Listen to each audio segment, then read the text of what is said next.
বিবাহিত বোনদেরকে বলবো, কখনো আপনার স্বামী আছে, স্বামীকে কখনো অবহেলা করবেন না। কেননা বিবাহিত মেয়েদের একটাই সমস্যা দেখা দেয়, যখন স্বামী বাইরে থাকে তখন মেয়েরা পরকীয়া প্রেমে আসক্ত হয়ে যায়। তাই আপনাদের জন্য, আর 10 মিনিটের দায়িত্ব তো সবাই নিতে পারবে, কিন্তু সারা জীবনের দায়িত্ব তোমার স্বামী ছাড়া কেউ বহন করবে না। তাই বলছি, জীবনে এমন কারোর সাথে কারো হাত ধরো যে তোমাকে সারা জীবন আগলিয়ে রাখবে, ঠিক আছে, যে তোমাকে বুঝবে, তার সাথে থাকো, ঠিক আছে। অন্য একটা ছেলের কথা শুনে বিবাহিত মেয়েদের একই সমস্যা দেখা যায়।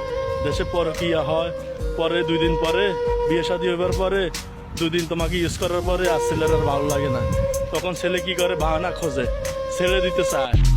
তাই বলছি, একমাত্র নিজের স্বামী ছাড়া এই দুনিয়াতে কেউ আপন হয় না। ভিডিওটা ভালো লাগলে লাইক শেয়ার কমেন্ট করবা। ধন্যবাদ।